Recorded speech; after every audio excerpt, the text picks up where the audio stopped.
हाँ जी, प्यारी साथ संगत जियो, जो भी साथ संगत सेवादार यहाँ पे बैठे हैं और सामने लाइव पे बहुत बड़ी तादाद में साथ संगत जुड़ी हुई है। सारे मालिक के प्यारे ओम हरि अल्लाह राम के बहुत ही प्यारे बच्चे बैठे हैं। सबको बहुत बहुत आशीर्वाद। मालिक आपको खुशियां दे, दिया में रहमत से नवाजे और हमेशा खुशियों से लबरेज रखे। तो आज आपको मालिक की चर्चा सुनाते हैं, सत्संग के बारे में बात करेंगे। सत्संग क्यों जरूरी है, किस लिए जरूरी है और सत्संग में आना चाहिए, ये संत पीर फकीर हमेशा बोला करते हैं। तो सत्संग का मीनिंग मतलब क्या है? सत्संग, सत सच सत्य एक ही है। ओम हरि अल्लाह वाहिगुरु गॉड खुदा राम और परम पिता परमात्मा। उसके अलावा दुनिया की हर शय बदल जाती है, हर चीज बदल जाती है, पर भगवान ओम हरि अल्लाह वाहिगुरु राम ना कभी बदला था, ना कभी बदला है और ना कभी बदलेगा। वो सच था, सच है और सच ही रहेगा। अरे भाई 3 नंबर देखना, कहां घूमे जा रहा है? तो हर समय, हर पल, हर जगह वो मौजूद है। दुनिया में ऐसी कोई चीज नहीं जो एक ही होते हुए भी हर समय, हर जगह, हर पल मौजूद रहती हो। पर ओम हरि अल्लाह राम एक होते हुए भी हमारी इस दुनिया में ही नहीं, एक त्रिलोकी में नहीं, सैकड़ों त्रिलोकियां जो धर्मों में लिखी है वहां भी वो है। निज धाम सचखंड सतलोका नामी सतनामी, सब जगह वो रहता है, कोई जगह उससे खाली नहीं है।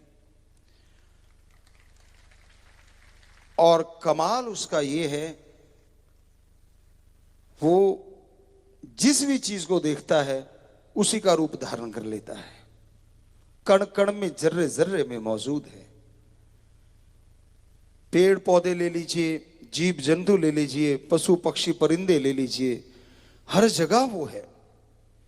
तो सत्संग में जब इंसान आता है, सुनता है, तो उसकी समझ में आता है कि हां, एक ऐसी सुप्रीम पावर है, एक ऐसी शक्ति है जो हर समय हर जगह मौजूद है। तो सत्संग क्यों जरूरी है?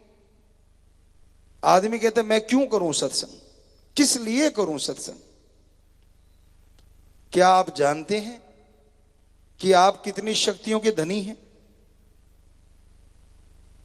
शायद आप सोचते हो कि मैं तो सब जानता हूं, मेरे में इतनी अकल है, मैं इतना पढ़ा लिखा हूं, मेरे में इतनी समझ है, मेरी बॉडी स्ट्रेंथ ये है, मेरी माइंड स्ट्रेंथ ये है, इत्यादि इत्यादि इत्यादि। तो आप सोचें कि मेरे को तो सारा पता है। जी नहीं, ये तो 100% में 1-2% ही आपको पता है। यहां तक साइंटिस्टों की बात करें, वो भी कह रहे हैं हम तो इंसानी शरीर को 10 से 15% ही पढ़ पाए हैं। तो हमारे धर्मों में यह बताया गया है कि अगर आप अपनी स्ट्रेंथ, सोचने की शक्ति, शारीरिक शक्ति यानी आत्मिक, मानसिक, शारीरिक शांति चाहते हैं, शक्तियों को बढ़ाना चाहते हैं, तो आप इसके योग्य हैं, मनुष्य कि जो अपनी शक्तियों को बढ़ा सकता है। पर कैसे? क्योंकि वो शक्तियां आपके अंदर हैं और बढ़ाने के लिए एक स्कूल कॉलेज अगर कोई है तो वो सत्संग है। यहां बताया जाता है वो मेथड, वो युक्ति, वो तरीका जिसको अपना के आप अपनी इन शक्तियों को अपने अंदर से हासिल कर सकते हैं। अच्छा खाना बनाना हो तो अच्छा शेफ, रसोइया, महाराज भी कहते हैं राजस्थान साइड में। तो उससे आप टिप्स लेंगे तो और अच्छी रसोई बना लेंगे आप। जितनों के संपर्क में आएंगे उतना ही आप नई नई चीजें सीखते जाएंगे। हर क्षेत्र में ये अनुभव जरूरी है। बहुत सारी चीजें होती हैं जो आप पढ़ लिख के अपने दिमाग के ज्ञान से सीखते हैं, पर एक चीज उम्र होती है जो आपको बहुत कुछ सिखाती है, तजुर्बा होता है जो आपको बहुत कुछ सिखाता है। तो उसी तरह सत्संग में जितनी बार आओगे, जितनी बार सुनोगे, हर बार आप कुछ नया लेके जाओगे। हर बार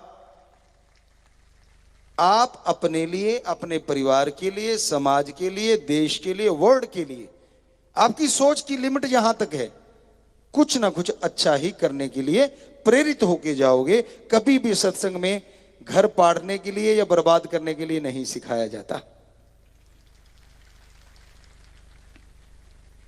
आज सत्संग को अगर छोड़ दें, संतों को छोड़ दें, सच्चे संत, बाकी समाज में ज्यादातर लोग दुखी हैं।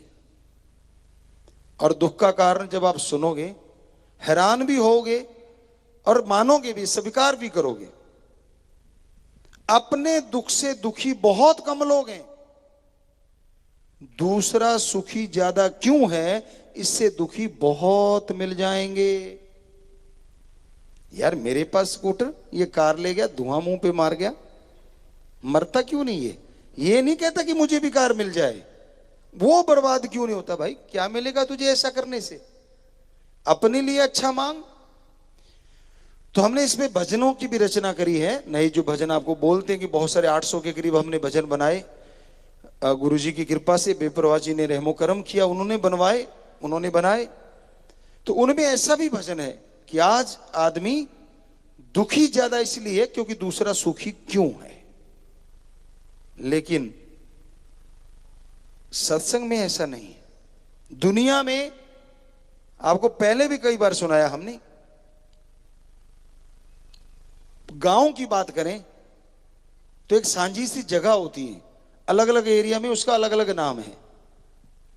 पंजाबी से सत्थ कह देते हैं, कोई पंचायत घर कह देते हैं, कोई कुछ कहते हैं, अलग अलग नाम है। वहां बुजुर्ग बैठे रहते हैं, ताश के पत्ते खेलते हैं, खुंड चर्चा भी बोलते हैं उसको। तो वहां अगर कोई गिरता पड़ता नौजवान आता है नशे में धुत शाम के टाइम, तो एक आधा वो सवाल उठता है, यार देखना उधर, हमारी कानों सुनी बात आंखों देखी। दूसरा क्या कहता है?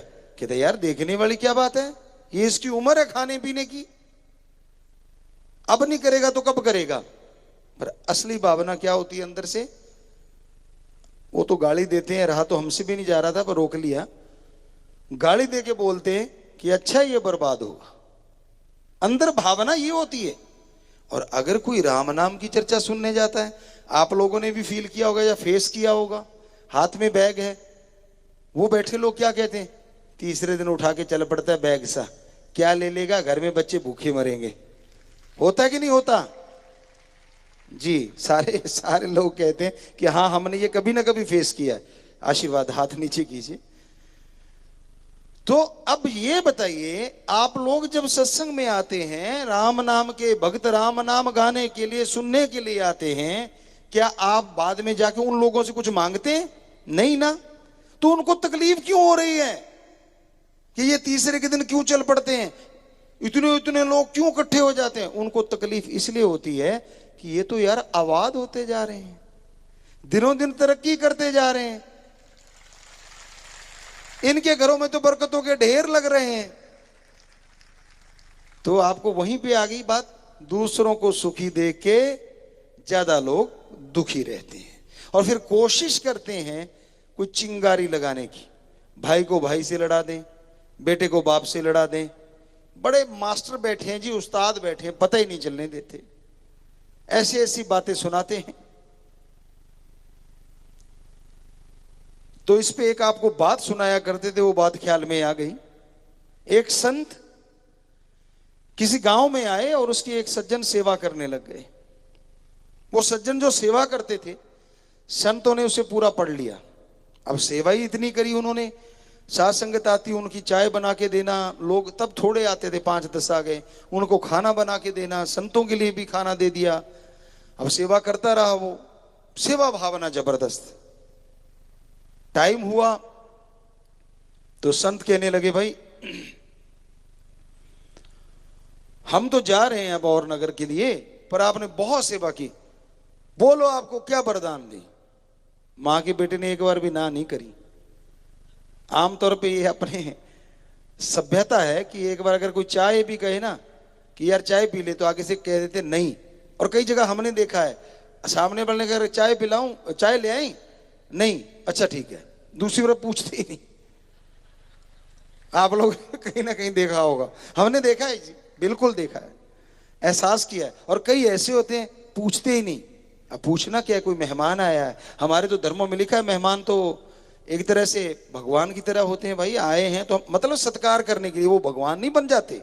मतलब इसलिए कहा गया था हमारे पाक पवित्र वेदों में कि भाई सत्कार करना, इज्जत करनी आए हुए की। तो ऑब्वियसली पता ही है कि भी चाय लानी है तो वो पहले ले आते हैं, पूछने वाले में डाउट होता है। तो इसलिए उसने सीधा ही कह दिया, क्योंकि वो तो पता नहीं संत मुकर ही ना जाए। संतों ने कहा बेटा क्या चाहिए, कुछ हम आपको दे के जाएंगे। कहता हाँ जी। कहते क्या चाहिए, बोल बेटा। कहता जी ऐसा कोई मंत्र दे दो जो मैं चाहूं वो मिल जाए। अब कितनी बड़ी चीज मांग ली। संत मुस्कुराए, जानते थे ये तो बड़ा ईर्ष्यालु है, गड़बड़ हो जाएगी, अगर ये ऐसा करता रहा तो इसने तो किसी को जीने नहीं देना। कहने लगे बेटा याद रखना 2 बातें। पहली बात, जो तू मांगेगा तेरे पड़ोसी के दुगना आएगा, क्या तुझे मंजूर? कहता जी मंजूर है। दूसरी बात, किसी का शारीरिक नुकसान करेगा तो तेरा हो जाएगा, किसी दूसरे का नहीं होगा। कहता जी मैं क्यों करूंगा, ठीक है जी, दोनों मंजूर है शर्तें। कहते ठीक है, फिर ये ले मंत्र। मंत्र दे दिया जी। अब घर में आया बड़ा खुश खुश, गिनती करी कितने परिवार के में, मेरे 4-5 जितने भी थे, मंत्र का किया जाप। कहता आने दो 36 प्रकार का भोजन सबके लिए। अब थालियां आ गई जी झट से। अभी वो कौर तोड़ के मुंह में डालने लगा था, घर साइड वाले घर में शोर मच गया। छोटी छोटी दीवारें हुआ करती थी पहले, बुजुर्गवार जानते हैं, ज्यादातर घरों के बीच में छोटी छोटी दीवारें, कोई लड़ाई झगड़े तो होते ही नहीं थे पुराने टाइम में। हम तो राजस्थान की बात कर रहे हैं, यहाँ हम रहे हैं, वहां ऐसा था। तो उसने उस दीवार के ऊपर से देखा कि चक्कर क्या है, बरामदे से होते थे खुले, वो देखा उसके 4 आई हुए, उधर 8 थालियां आई हुई।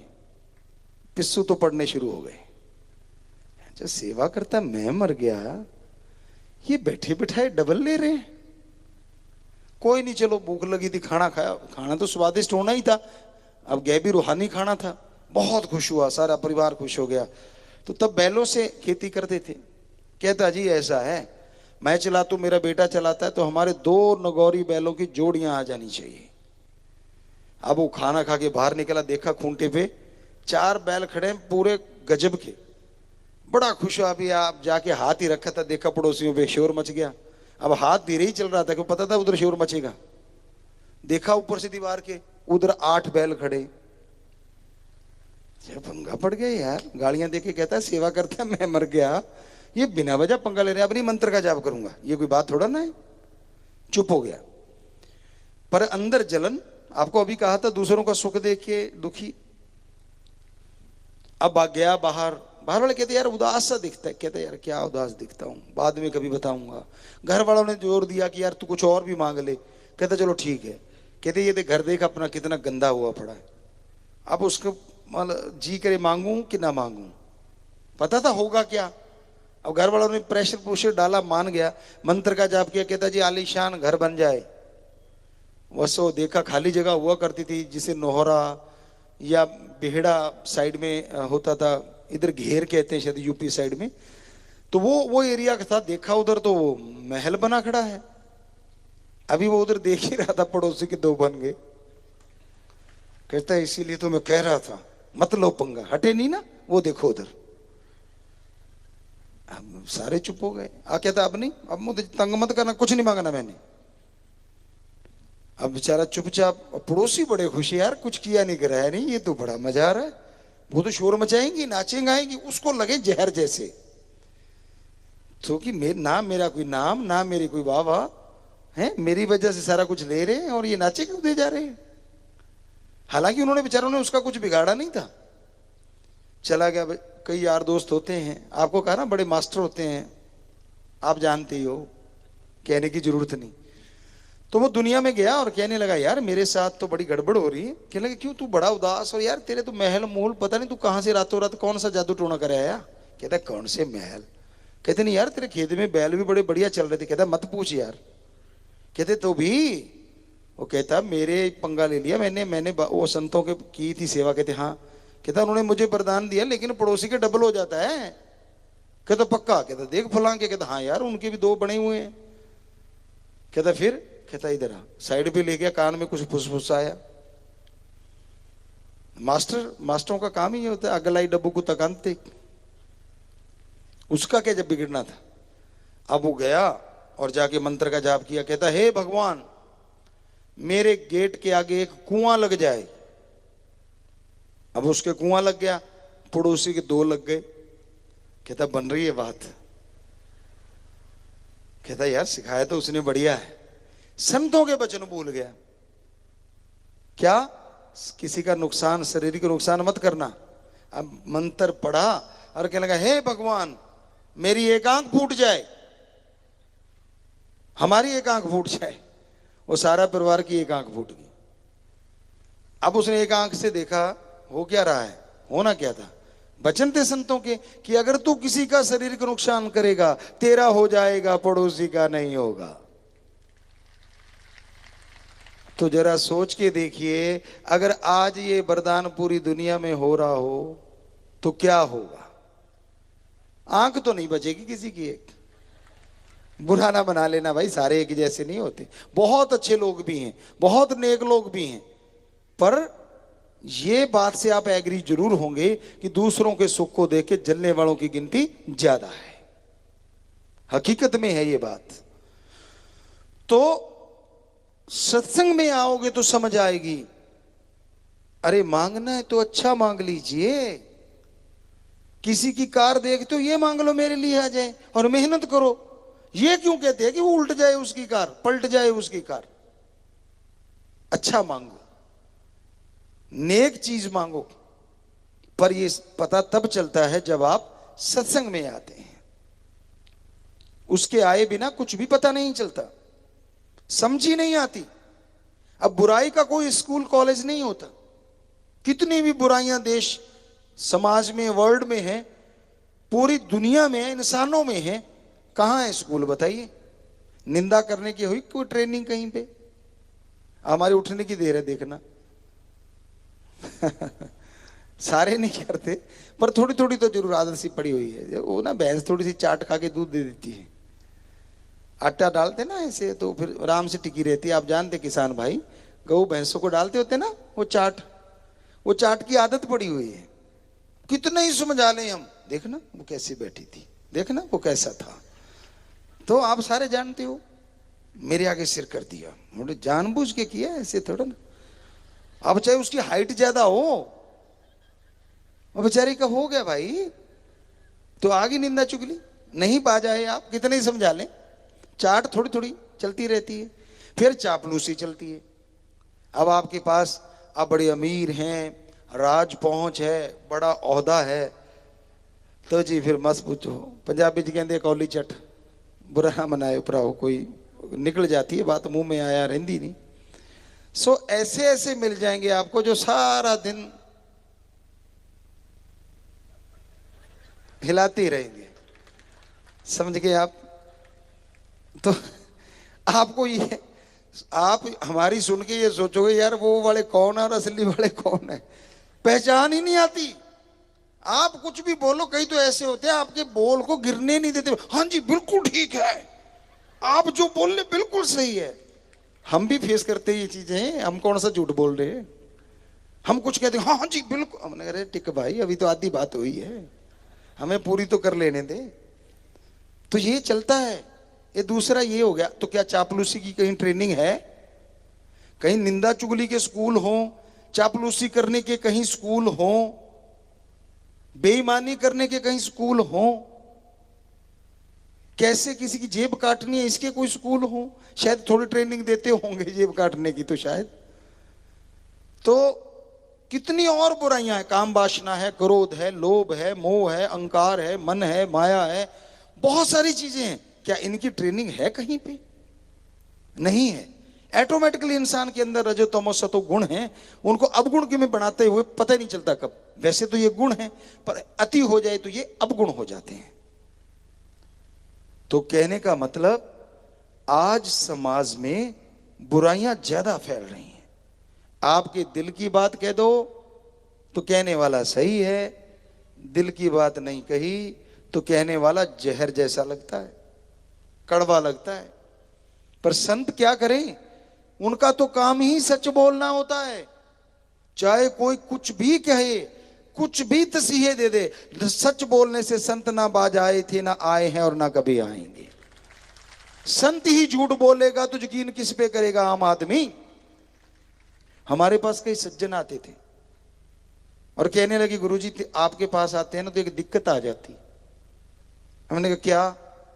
कहते हम सोच सोच के बोलना पड़ता है कि गुरुजी के सामने तो कम से कम सच बोलो, सारा दिन तो सबको बेटे बेटे देते रहते हैं, बेटी तो देते ही नहीं।